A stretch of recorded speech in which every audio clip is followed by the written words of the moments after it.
Police team पे अपनी loaded pistol से फायर की।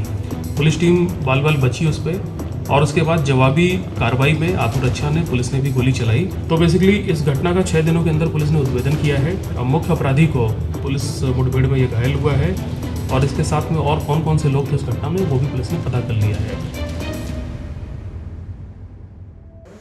नमस्कार, आप देखना शुरू कर चुके हैं लाइव सिटीज को। मैं नाम शेख है। बिहार में लगातार इनकाउंटर्स हो रहे हैं। बिहार में अपराधियों की खैर नहीं है, क्योंकि बिहार में सम्राट चौधरी की पुलिस, यानी कि बिहार के गृह मंत्री सम्राट चौधरी की पुलिस इन दिनों फॉर्म में है और अपराधी बचेंगे नहीं। ऐसे में एक बार फिर बड़ा इनकाउंटर हुआ है। मर्डर करके भाग रहे अपराधी का इनकाउंटर किया गया है। आपको बता दें कि ये मामला मधुबनी जिले से सामने आया है, जहां मधुबनी के राजनगर इलाके में पुलिस और अपराधियों के बीच मुठभेड़ हुई है।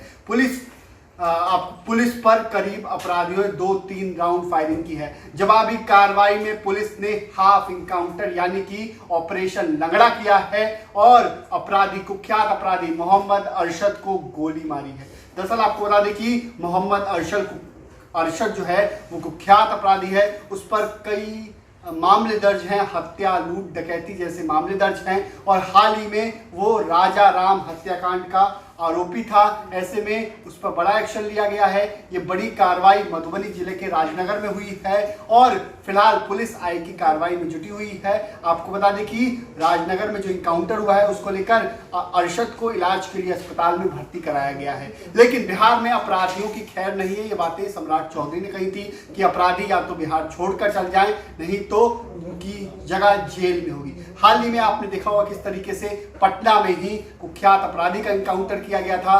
पटना में गंगा किनारे कुख्यात अपराधी सूर्या का इनकाउंटर किया गया था, जिस पर हंगामा मचा था, जाति को लेकर हंगामा मचा था। उससे पहले याद कीजिए, बिहार का मोस्ट वांटेड अपराधी सुबोध सिंह गैंग का राइट हैंड, जिस पर सुबोध सिंह पर आपको पता है कि 300 केजी सोना लूटने का आरोप है। देश भर में कई डकैतियां उसने की है, कई लूटपाट की घटनाओं को अंजाम दिया है। ऐसे में उसके साथ ही प्रिंस का इनकाउंटर किस तरीके से हुआ था। वैशाली के सदर थाना क्षेत्र में कुख्यात अपराधी प्रिंस को एसटीएफ ने इनकाउंटर में मार गिराया था। उससे पहले भी पटना में 4 बड़े इनकाउंटर हुए थे। पिछले महीने पटना में जनवरी माह में 4 बड़े इनकाउंटर हुए थे, जिसको लेकर भी सवाल उठ रहे थे। विपक्ष सवाल उठ रहा था कि एक जाति को टारगेट किया जाता है। हालांकि बिहार में अपराधियों के खिलाफ लगातार ऑपरेशन है। इससे पहले भी सारण में इनकाउंटर हुआ। इससे पहले आपको पता है किस तरीके से गोपालगंज में भी इनकाउंटर हो रहे थे, और बिहार के कई जिलों में इनकाउंटर हो रहे हैं।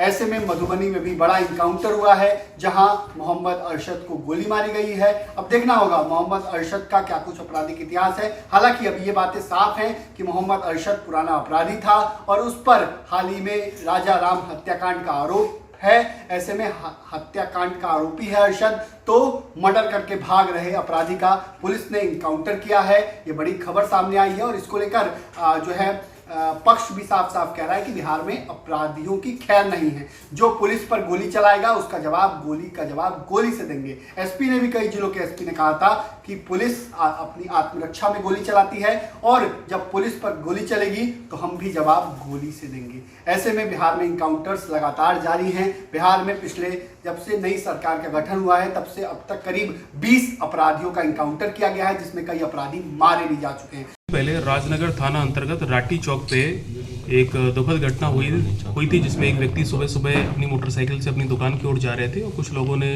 उनको रोका, उनकी बाइक छीनने के प्रयास की। विरोध के चलते उनको गोली मार दी, जिसके बाद इलाज के लिए ले जाया गया तो उनकी मृत्यु हो गई। इस घटना को बहुत ही सीरियसली लेते हुए एसटीपीओ सदर 2 मनोज राम के नेतृत्व में एक विशेष टीम गठित थी, जिसमें कई थानेदार, सर्किल इंस्पेक्टर और टेक्निकल सेल की पूरी टीम हमारी लगी हुई थी। इस घटना की जब इन्वेस्टिगेशन की गई और सारे एंगलों को देखा गया, सीसीटीवी फुटेज करीब 12 जगहों से पुलिस ने सीसीटीवी फुटेज निकाला, टेक्निकल और मैनुअल सर्विलांस पूरा निकाला, और उस क्षेत्र में जो भी लोग इस टाइप की एक्टिविटीज़ में पहले इन्वॉल्व रहे उनकी पूरी तलाशी की पुलिस ने, और करीब 13 से 14 जगहों पे पिछले 6 दिनों में पुलिस ने लगातार छापेमारी की और कई लोगों को संदिग्ध तौर पे पूछताछ के लिए उठाया। उसके बाद एक जो दुर्दांत अपराधी है अरशद, पुलिस ने उसकी पहचान की। ये गौस नगर राजनगर का ही रहने वाला है, और जब इसके बारे में हम लोग ने पूरी छानबीन की तो ये पता चला कि घटना के दिन ये इसके मोबाइल फ़ोन से हम लोग को पता चला कि ये वहाँ पे मौजूद था और घटनास्थल के पास से कुछ सीसीटीवी फुटेज मिले हैं जिसमें कि ये अपने साथियों के साथ मोटरसाइकिल से एक खास कलर की जैकेट पहन के घूमता हुआ दिखा। तो पुलिस ने इसकी जो धरपकड़ के लिए लगातार टीम्स बनी हुई थी और कल यानी कि आज अर्ली मॉर्निंग जब पुलिस को गुप्त सूचना मिली रात में कि ये राजनगर थाना के ही रामपट्टी बलाट एरिया के आसपास से गुजरेगा, तो पुलिस ने वहाँ घेराबंदी की और घेराबंदी करने के बाद ये पाया कि एक मोटरसाइकिल पे अपने साथियों के साथ आ रहा था तेज़ गति से। तो पुलिस ने रोकने के लिए इसको इशारा किया लेकिन ये रुका नहीं और इसको पता चल गया कि ये पुलिस टीम है। इसने पुलिस टीम पे अपनी लोडेड पिस्टल से फायर की। पुलिस टीम बाल बाल बची उस पर और उसके बाद जवाबी कार्रवाई में आत्मरक्षा ने पुलिस ने भी गोली चलाई और उसके बाद ये घायल होकर वहाँ पर गिर पड़ा, इसके पैर में गोली लगी। लेकिन इस मौके का फ़ायदा उठा के इसके जो 2 साथी थे मोटरसाइकिल पे वो भाग गए। फिर इसके बाद घायल अवस्था में पुलिस ने इसको उठाया और सदर अस्पताल इसको इलाज के लिए ले गए हैं और वर्तमान में ये इस समय पुलिस कस्टडी के अंदर पुलिस डॉक्टर के ट्रीटमेंट में है और ट्रीटमेंट पूरा होने के बाद इसको जेल भेजा जाएगा। इसके पास से पुलिस को एक लोडेड पिस्टल मिली है जिसमें पूरी मैगजीन भरी हुई थी। तो इसकी गिरफ्तारी हुई जब हम लोग ने इससे बेसिक पूछताछ की वहाँ पे इलाज के दौरान, तो इसने अपना अपराध को भूला है और इसके साथ में और कौन कौन से लोग थे उस घटना में वो भी पुलिस ने पता कर लिया है। एक चीज़ और हम बताना चाहेंगे कि राजनगर थाना का ही जो रामपट्टी चौक है, जो राठी रोड है, रामपट्टी में राठी रोड, तो वहाँ पे पुलिस के एक पिकेट हम लोग ने खोल दी है और वहाँ पे 24 घंटे अपराध नियंत्रण के लिए व्हीकल चेकिंग चलती रहती है। तो आज करीब 9-10 बजे के आसपास पुलिस ने वहाँ पे 3 लड़कों को मोटरसाइकिल से पे पकड़ा है और जब तलाशी ली गई तो इनके पास से भी देसी कट्टा और जिंदा कारतूस बरामद हुए हैं। तो बेसिकली इस घटना का 6 दिनों के अंदर पुलिस ने उद्भेदन किया है। अब मुख्य अपराधी को पुलिस मुठभेड़ में ये घायल हुआ है और इसके अलावा टोटल अगर अक्षत को मिला के जो बाकी 3 लड़के पकड़े गए हैं, टोटल 4 लड़कों की गिरफ्तारी हो गई है पिछले 24 घंटे में और इन सभी के पास से कुल मिला के 8 जिंदा कारतूस और 2 देसी पिस्टल पुलिस को बरामद हुई है। तो ये एसटीपीओ सदर और एसटीपीओ सदर 2 उनकी टीम ने बड़ा बेहतरीन काम किया है। बहुत जल्दी इसका उद्भेदन हुआ है। हम अपनी तरफ से भी पूरी टीम को पुरस्कृत करेंगे और भी जो लोग इसमें इन्वॉल्व हैं बहुत जल्दी उन सबकी भी गिरफ्तारी। देखना होगा आगे क्या कुछ होगा।